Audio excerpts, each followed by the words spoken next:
ವೀಕ್ಷಕರೇ ನಮಸ್ಕಾರ. ತಮ್ಮ ಪರಿಚಯ ವಾಹಿನಿಗೆ ಸುಸ್ವಾಗತ. ಆತ್ಮೀಯರೇ, ಸೌರಮಾನ ಮತ್ತು ಚಾಂದ್ರಮಾನ ಪಂಚಾಂಗಗಳ ನಡುವಿನ ವ್ಯತ್ಯಾಸವನ್ನು ಸರಿಪಡಿಸಲು ಪ್ರತಿ 3 ವರ್ಷಗಳಿಗೊಮ್ಮೆ ಬರುವ ವಿಶೇಷ ಮಾಸವೇ ಅಧಿಕ ಮಾಸ.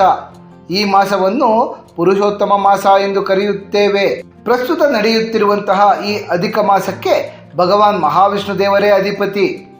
ಅಧಿಕಸ್ಯ ಅಧಿಕ ಫಲಂ ಎಂಬ ನಾಣ್ಣುಡಿ ಇರುವಂತೆ ಈ ಮಾಸದಲ್ಲಿ ಮಾಡುವಂತಹ ಮಹಾವಿಷ್ಣು ದೇವರ ಪೂಜೆಗೆ ಕೋಟಿ ಪಟ್ಟು ಪುಣ್ಯ ನಮಗೆ ದೊರೆಯುತ್ತದೆ. ನಾವಿಂದು ನಮ್ಮ ಈ ಪ್ರಸ್ತುತ ಸಂಚಿಕೆಯಲ್ಲಿ ಅಧಿಕ ಮಾಸದಲ್ಲಿ ಮಹಾವಿಷ್ಣು ದೇವರ ಪೂಜೆಗೆ ಬಳಸಬೇಕಾಗಿರುವ 5 ಪ್ರಮುಖ ವಸ್ತುಗಳ ಬಗ್ಗೆ ತಿಳಿಸುವವರಿದ್ದೇವೆ. ಈ ವಿಶಿಷ್ಟ ವಸ್ತುಗಳಿಂದ ಮಹಾವಿಷ್ಣು ದೇವರನ್ನು ಪೂಜಿಸಿದರೆ ಭಕ್ತಾದಿಗಳಿಗೆ ಕೇವಲ ಪುಣ್ಯವಷ್ಟೇ ಅಲ್ಲದೆ ಜೀವನದ ಕಷ್ಟಗಳೆಲ್ಲ ದೂರಾಗಿ ದೈವಿಕ ಅನುಗ್ರಹ ಪ್ರಾಪ್ತವಾಗುತ್ತದೆ. ಅಧಿಕ ಮಾಸದಲ್ಲಿ ಮಹಾವಿಷ್ಣು ದೇವರ ಪೂಜೆಗೆ ಬಳಸಬೇಕಾಗಿರುವ ಪ್ರಮುಖ 5 ವಸ್ತುಗಳು. ಅಪೂಪ ಅಥವಾ ಅತಿರಸ. ಅಧಿಕ ಮಾಸದ ಪೂಜೆಯಲ್ಲಿ ಅಪೂಪಕ್ಕೆ ಮೊದಲ ಆದ್ಯತೆ.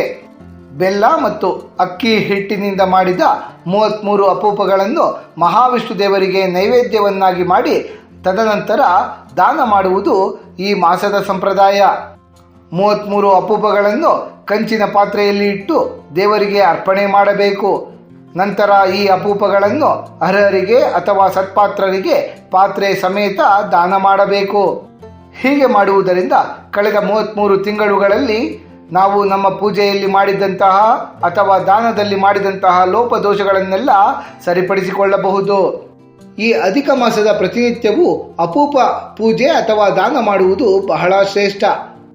ಅದು ಸಾಧ್ಯವಾಗದೇ ಇದ್ದ ಪಕ್ಷದಲ್ಲಿ ಈ ಮಾಸದ ಪ್ರಮುಖ ದಿನಗಳಾದ ದ್ವಾದಶಿ, ಪೌರ್ಣಮಿ ಅಥವಾ ಅಮಾವಾಸ್ಯೆಯ ದಿನದಂದು ಈ ಅಪೂಪ ದಾನವನ್ನು ಕೈಗೊಳ್ಳಬಹುದು.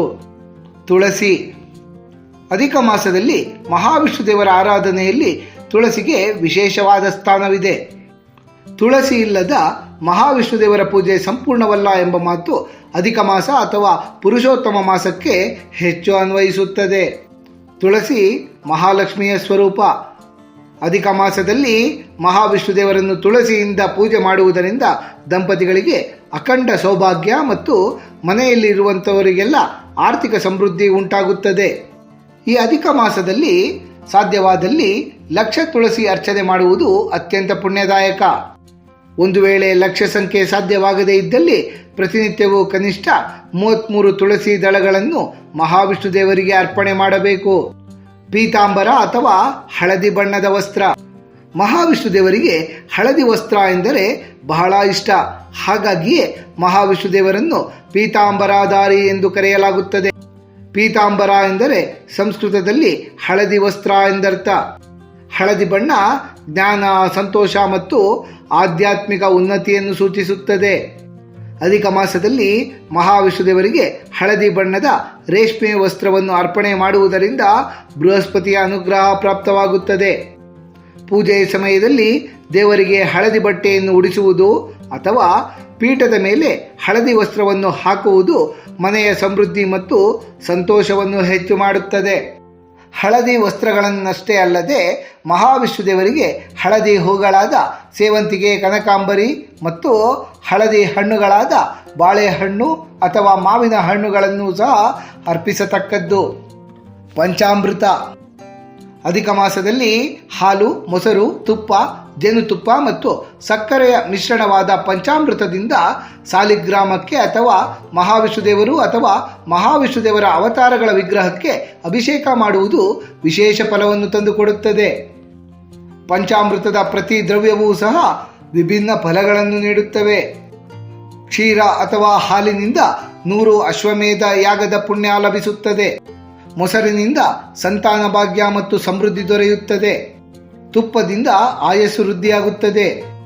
ಜೇನುತುಪ್ಪದಿಂದ ಜ್ಞಾನ ಬರುತ್ತದೆ ಮತ್ತು ಸಕ್ಕರೆಯಿಂದ ಜೀವನದಲ್ಲಿ ಆನಂದ ಲಭಿಸುತ್ತದೆ.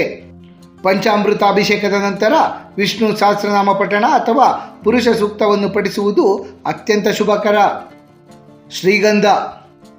ಅಧಿಕ ಮಾಸದಲ್ಲಿ ಮಹಾವಿಷ್ಣು ದೇವರ ವಿಗ್ರಹಕ್ಕೆ ಅಥವಾ ಸಾಲಿಗ್ರಾಮಕ್ಕೆ ಶ್ರೀಗಂಧದ ಲೇಪನ ಮಾಡುವುದು ಅತ್ಯಂತ ಪುಣ್ಯದಾಯಕ.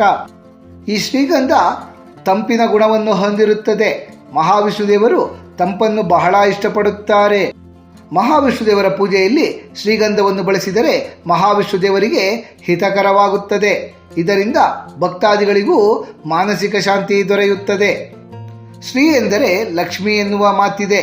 ಈ ಶ್ರೀಗಂಧದ ವೃಕ್ಷದಲ್ಲಿ ಲಕ್ಷ್ಮೀದೇವಿ ವಾಸಿಸುತ್ತಾರೆ ಎಂಬ ನಂಬಿಕೆಯೂ ಸಹ ಇರುವುದರಿಂದ ಮಹಾವಿಷ್ಣುದೇವರ ಪೂಜೆಯಲ್ಲಿ ಶ್ರೀಗಂಧ ಬಳಸುವುದು ಬಹಳ ಶ್ರೇಷ್ಠ.